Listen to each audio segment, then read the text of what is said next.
What's going on, everybody? TJ here from TJ's Take to break down the single game tonight. We got some Monday Night Football between the Cleveland Browns visiting the New York Jets. A lot to like here. Really excited for this game. Looks like it's going to be one where we can leave a ton of salary on the board. A few things to go over here before we get into that. If you're not signed up for baseball, baseball's still rolling on. We're going to start getting ready here within the next month. Hopefully getting some basketball stuff in there, a little bit of some preseason stuff, how-to videos, and just how to go about playing basketball. We'll also be doing some videos for some single games on the basketball side as well. Basketball single games are probably the easiest to hit on. A lot of the big names don't usually go over there and play those single games, and they're not huge prizes for the most part until we get to the playoffs, but definitely fun to play and definitely fun to watch when you're playing your single games and full rosters, obviously. But yeah, baseball's still out there. We're rolling on baseball. We just keep seeing those contest pools get lower and lower. Other than that, let's jump right into this game. First look, everybody's going to be all over the Browns. I don't know why everybody loves the Browns. I think they're some kind of comeback story. The problem is they have yet to come back from anything. They still look like they have shades of the Browns. They're obviously better, but I mean, that loss last week was just terrible. I think, what was it? Titans +5, +6 or whatever, and they just went out and blew them out. So, I mean, I like the Jets in this one for a few reasons, but one is everybody's going to be all over Cleveland. I mean, I think the Browns racked up the most Super Bowl bets this year because they're the Browns. Everybody wants them to be good. Even non-Browns fans want them to be good, and they just have the craziest fan base. And yeah, I don't see a Super Bowl coming from them anytime soon. But I love the Jets here just because that's one reason. Everybody's going to be all over them. Le'Veon with that questionable tag, I love that on there. And then Adam Gase. I mean, everybody made fun of the guy when he got hired. They didn't really know too much about him, but he had that crazy press conference. He looked like a robot, made himself look like an idiot. The guy can coach. He's a bit of a quarterback whisperer. Let's see, those years with the Broncos, 2013, 2014, he broke records as an offensive coordinator. The team broke records offensively. And the reason I know a little bit about him, right after that, he came over to the Bears in 2015. And Jay Cutler, just god-awful, had his best year of his career under Adam Gase. I think it was like almost 100 quarterback rating. Only threw 10 interceptions or 11 interceptions, which is great for Jay Cutler. Actually, a pretty good year for him, and no complaints. It was definitely Adam Gase who had something to do with it. So now that we know that Simeon is starting, these guys have been together before, I believe, him and Gase, but we have Simeon in there. Due to Sam Darnold having mono. I'm not too high on Simeon. I don't think he's a good quarterback, but I think Adam Gase can come up with something where, I mean, Simeon will be able to get Crowder and Anderson the ball and actually put together a pretty good game where he can land in one of those top 5 spots. So we're not used to having a quarterback at 12.5. That is a low price. I mean, Baker's at 15. I almost like Simeon a little more just because of the price. And I think I like the Jets to actually win this game, especially, I mean, unless Le'Veon's out. I like the Jets in this one. Let's see, it's probably at about 6.5, 7.5 right now. I like the Jets here at home. But a few other things to get into. Trying to look at any more injuries. Rashard Higgins, questionable. He's Cleveland's number 3 receiver. I don't think he's going to play. So that means probably more touches for Njoku and Jarvis Landry, obviously. But I like coming down here and looking at, he had a couple catches last week. I was actually watching the game. I just can't remember his name. I'll find it. D'Ernest Johnson is a running. It's not the guy I'm talking about, but he's the backup running back for Cleveland. Could have himself a good game. He's got to be on it. Damian Ratley. Minimum price. I mean, I got 2 targets last week, I believe. And, I mean, he'll be in there. He's going to get his plays, and he's going to be super low owned. So if you're going for that 250, a guy to think about as long as this as well as D'Ernest there. D'Ernest is about 6K. That's because Hilliard is out as well. So these Browns have a few guys out. More reason to like the lower owned Jet side, I think, here. I'm not saying I'm probably going to go 3-2 in most lineups. 3 on one side, 2 or the other. I don't think it's going to be a super high scoring game, which makes me like the kickers. Guys you can play in the top spot. I don't like the quarterbacks in the top spot tonight, but I mean, not the craziest thing in the world for them to go out there and throw a few passes, maybe run for a little bit, and definitely be up there, but I don't think that's the case. My favorites are Le'Veon, Odell, Chubb. I even like Landry. I actually really like Jamison Crowder as kind of the sneakier one. And you can do Njoku definitely. And then don't forget about those kickers. And another deep threat that we can't forget about is Robbie Anderson. If news does come out that Le'Veon's not playing, I hope it comes out really late. You can sneak Ty Montgomery in those lineups. He'll definitely get a ton of touches. They'll throw to him on little checkdowns.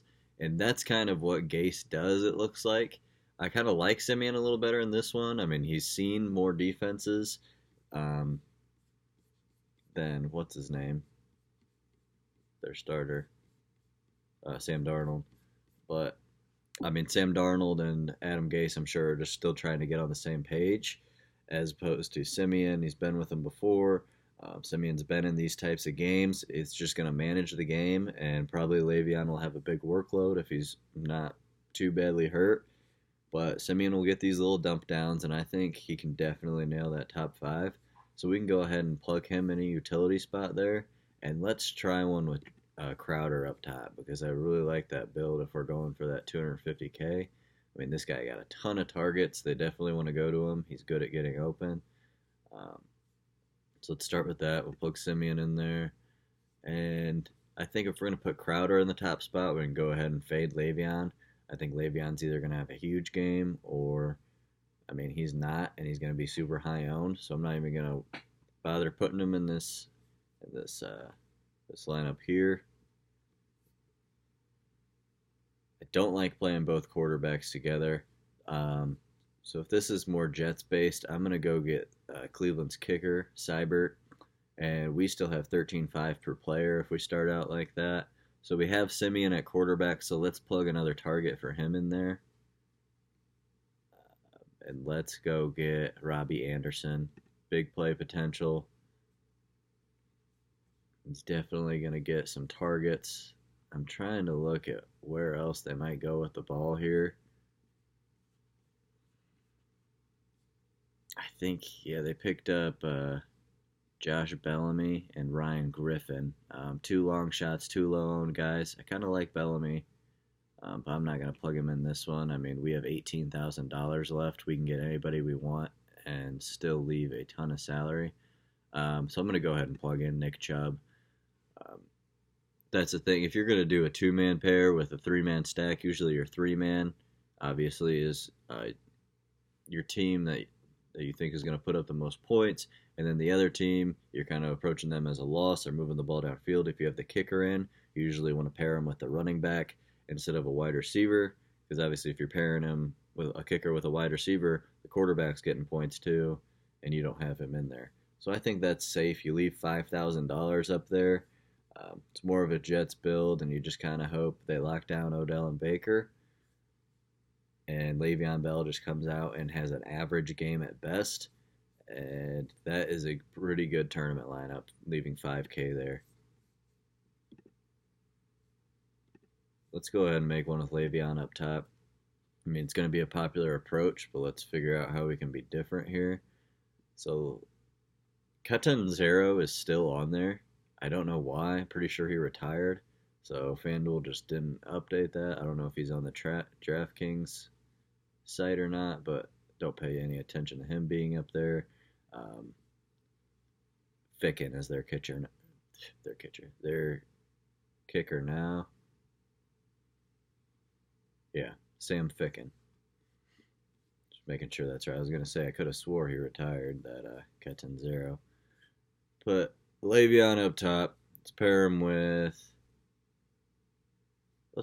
with Simeon, just because Le'Veon can still catch those touchdowns or dump offs, and could catch a touchdown pass. I just love Simeon's price, and I think he's gonna get a good amount of points. And I like going with Chubb here again. I like both running backs in this one. And so we have this set up, Le'Veon, Simeon, Chubb. I don't even mind if you plug in 2 kickers there.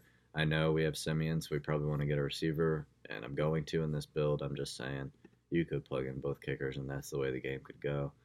So we'll go ahead and plug Crowder in again here, and that only leaves us with 8,000 remaining salary.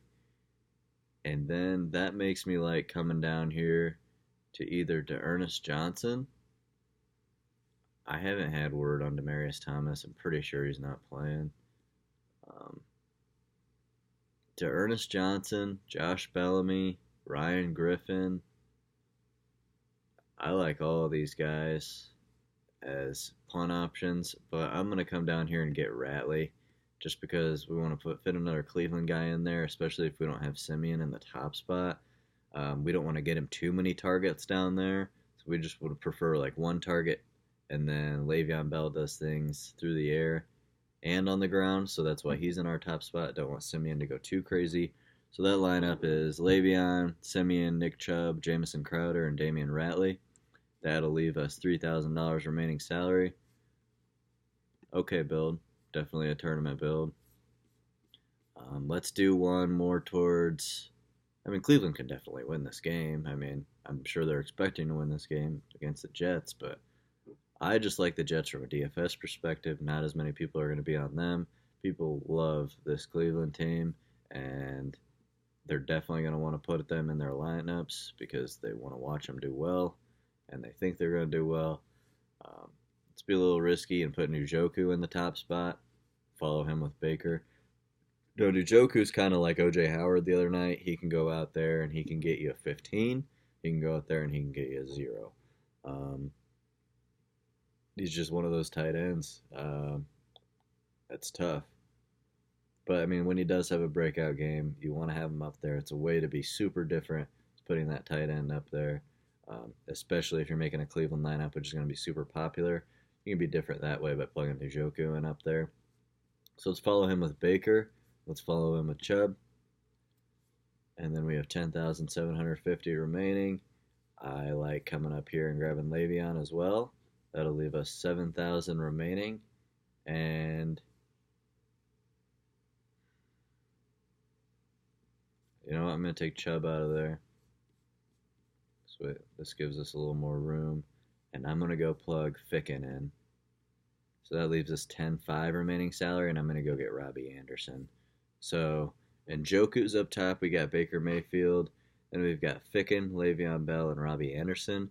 You can easily take Robbie Anderson out and plug in a Ty Montgomery, or we can just go both kickers here.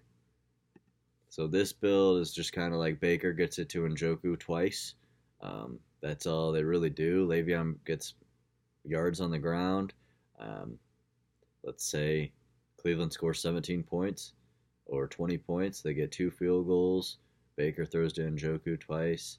I mean, this Jets team ends with 6 or 9 points. They get kicks and they get yards on the ground. So, I mean, the game goes that way. There's your lineup.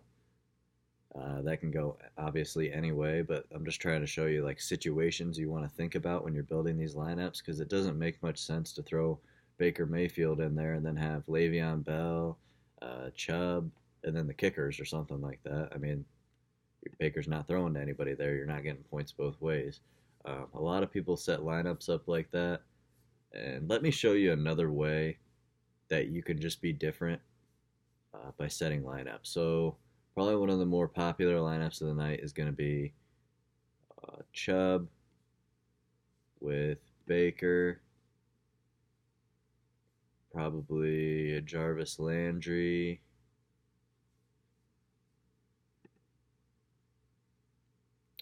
Actually, let's go. It'll probably be Chubb. Put Simeon in there because people like to play quarterbacks, but I think he will be lower on today. But that price doesn't really separate him too much. I'm trying to fit Le'Veon in there just because. Actually, with the questionable tag, I don't think we have to put Le'Veon in there. So let's put Simeon in there. Let's put Baker back in there. Take Jarvis out. I'm just trying to find the most popular build of the night so I can show you how to be different with it. Okay, so Chubb, Simeon, Njoku, Mayfield, and Robbie Anderson. Leaves you 0 salary. Things you can do is just kind of pick at stuff. See who you like, mix them around. So I'm going to take, I'll leave Chubb in that top spot. I'm going to go ahead and take Baker out. And somebody who can outscore Baker if he doesn't have that great of a game. Since we already have Chubb up top, we'll just expect he gets a lot of yards on the ground. So let's go get the Jets kicker. So you have Simeon with Robbie Anderson. So you have one receiver for him to throw to. He's not in your top spot. And then you have the Jets kicker and Ficken. So that immediately puts us at $5,500 salary. So just changing one player, which could definitely happen, that Ficken goes out and scores more than, or just gets better value because he's that much cheaper than Baker Mayfield at $15,000. That leaves us 5-5. So we can get rid of Njoku now, who might not do something. We have 16,000 left up there. We can go get Jarvis Landry, that when Higgins is out, he'll probably get a lot more action tonight, and he's a skill position. That still leaves us $3,500 remaining salary. And this lineup looks pretty good to me with Chubb up top, Simeon, Landry, Ficken, and Robbie Anderson. So that leaves us 3-5. I mean, I love that build as opposed to all the chalk that's probably going to be out there tonight. So simple changes and just building your cash lineups. Just look at your lineup and think who can outscore who or who can get better value than who, basically just getting close to the same amount of points. And that can be the difference in splitting $250,000 with 250 people, or splitting it with 2 or 3 people, or having it all to yourself. Just little things to pick at, to think about when you are making these single game lineups, and that's kind of how you're successful and are able to get a shot at that big money. I'm going to go through a couple more here just because it is kind of a tricky one with the pricing, and there's so many guys that could just be random out here that could score touchdowns. I mean, Ty Montgomery, if Le'Veon is active, he goes out there, he could get hurt. I mean, it's a shoulder. Ty Montgomery could be low owned, go out there and get all the touches, could score 2 touchdowns. Don't think Rashard Higgins is going to play. Don't think Demaryius Thomas is going to play. So that's why I kind of like Josh Bellamy here. Nobody's going to have him. I just want to keep reiterating D'Ernest Johnson. He's going to get touches tonight now that the other guy's out. Could catch a few passes too. And Ryan Griffin, I don't think anybody's really talking about, but I mean, that's a tight end for you. They have Seals Jones, but I don't know if he had any targets last week. Let's see.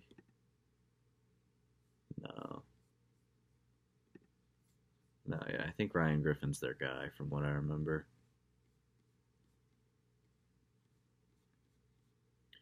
So let's go through one with Odell up top.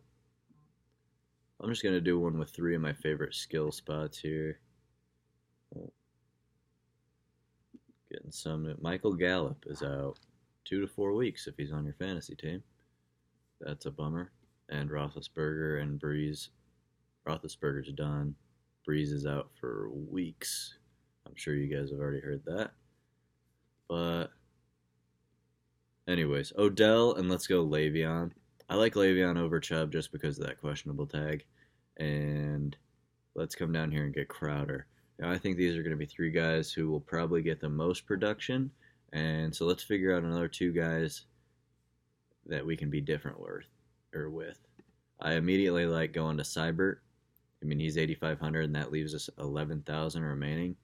That's Cleveland's kicker. And I could go with the other kicker, too. I mean, Odell catches 2 touchdowns. Baker's still at 15,000. Le'Veon scores 1. Crowder gets a ton of catches. Baker's still out, even though he threw a touchdown pass. Both kickers could be very productive. We don't have Simeon in there, so that means we're not really expecting any passes to the end zone. That means we're getting down there, hopefully kicking field goals. But I like coming to Robbie Anderson or Ty Montgomery. But yeah, I think the kicker's actually my favorite here. Even though we're leaving 11, I think Ficken's my favorite. That leaves us 1,500. You got Odell, Le'Veon, Crowder. Mix that up all you want. I even like putting Crowder up there instead of Odell. If this lineup does tie, it's going to be Le'Veon or Odell in that top spot. So go ahead and throw Crowder up there if you want to and be a little more different.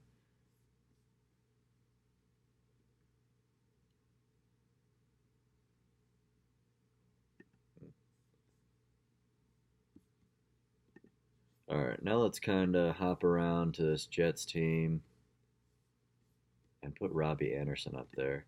I mean, he had games last year, a lot of them, not just a few, where he had 2 deep ball catches, and I know Darnold's not in there, but, I mean, all it takes is 1. They underestimate Simeon's arm, they dish it to Anderson on a screen. This guy has a ton of big play potential, so putting him in a top spot is not the craziest thing in the world. I actually really like it. So we'll go Anderson, Simeon. Nick Chubb's just at that perfect price where he just fits. I think he's going to be in the winning lineup tonight. I just don't see it going any other way unless an injury. I mean, he's going to get solid points. He's got to be in that top 5. Got 12,750 remaining after that. This is just where it gets so tricky because you can go so many different ways. But with the way this is looking, I'm going to go grab the kicker again for Cleveland. And that leaves us with 17,000. So we can go get whoever we want. And I like Le'Veon Bell. Robbie Anderson up top, Trevor Siemian, Nick Chubb, Austin Seibert, Le'Veon Bell. I really like that lineup. That's probably one of my favorites for tournaments. I mean, Robbie Anderson, I don't know if it's going to show me his game log from last season, but I mean, he had 20 numerous games. Like I said, his quarterback isn't in there to throw him the deep balls, but it doesn't mean he can't break off big plays. That's more Jets heavy, so it's going to be lower owned. For those of you who just can't really get away from Cleveland, they think they're going to win this game. I'm going to do on a Seibert after this up top, so we'll just go through 2 more. Let's go ahead and plug Landry up top. So now I think I've built a lineup with Odell, Landry, and Njoku up there. So Landry, Baker Mayfield. And let's say this game is a little more pass-oriented than I think it's going to be. And there's a couple passing touchdowns. Let's go with Jarvis Landry, Baker Mayfield, Trevor Siemian, Jamison Crowder. So we have the quarterback and a receiver from each team. We're expecting a touchdown pass to each of those guys from those quarterbacks, obviously. And then we have 8,000 with Jarvis up top. So we can get pretty much a receiver from either team. And I like Bellamy or I like Ratley in this spot. Or Griffin. I'm going to go ahead and plug Griffin in here. I like that. Even if it is just a 4-yard touchdown pass, he could easily be in the top 5 in this game. The thing that scares me is I really like a kicker in one of those spots tonight, and I really like Chubb in one of those spots tonight. I think you're going to have one of the running backs, but this is a way to be very different if you don't have one of the running backs. I mean, this game could go like this. A game could go any way. So if you're building it more pass-oriented, I don't think a lot of people will have that. This could be a lineup. I mean, this will be a lineup that I'll bet less than 10 people, maybe less than 5 people will have. I think Ryan Griffin will go under 5% owned for sure. Yeah, I like that a lot. And let's just build this another way where super low scoring, nothing's really happening. I'm going to go put the Seibert in the top spot as a kicker. Kicks 3 long field goals. Both running backs, obviously. Chubb and Le'Veon. They're just only getting points on the ground. I like Crowder just because of all the targets he gets. We are still left with 12,000. I'm going to go grab the other kicker. $2,500. I think some people will have that just because some people do make lineups based on more of a rushing attack and then throw a receiver who gets targets out there. Excuse me. So I think we can go ahead and take Crowder out, and let's try and find somewhere to be different. So we can go Robbie Anderson. We can go Ty Montgomery. We can go D'Ernest Johnson. I like D'Ernest Johnson. 2 running back attack. Nobody's going to play Johnson and Chubb together. That leaves us $8,500 on the board. And this is just kind of a dud passing approach. Baker does score a few points, but he throws a couple picks. He loses 4 points from that alone. There's a couple field goals on both sides, and the running attack is pretty much all that's happening. $8,500. So the game I broke down it was either last time or 2 times ago, the winning lineup you had to leave, nobody had it, and you had to leave about $7,500, $8,500 on the table in order to have the perfect lineup. I think it was just taking Cam out and putting the kicker in, Sly. And that would have been a perfect lineup from what I saw at the top, I believe. And because you had Peyton Barber in there and just a bunch of cheap guys. So this is a game I see going just like that one. It's just this game has a lot of cheap guys in it, and that game was pretty fairly priced, but we kind of had to dig around for some value. And side note, Perriman can't catch a ball. So sorry about that call. He had 2 chances in the end zone, both through his hands. He's just not a good receiver. But yeah, sleepers, Bellamy, Griffin, I always forget, Damian Ratley, and my favorite is D'Ernest Johnson. Other than that, that's pretty much it. Again, if you have any questions about how to build these or any questions about full rosters or anything, we did pretty good on the articles this week, so I hope you guys did good yesterday for football. I think we had Sony Michel and Josh Allen were our GPP players of the week, and Josh Allen had 19 points at halftime. Kind of disappointed with a 22. I thought he was going to go for 30-some, but still a great game out of him at 6% ownership. Sony Michel was a little higher owned than I thought he was going to be, but still a great performance. They took away one of his touchdowns, which is a bummer. But other than that, you guys have a good one and go out there and win some money.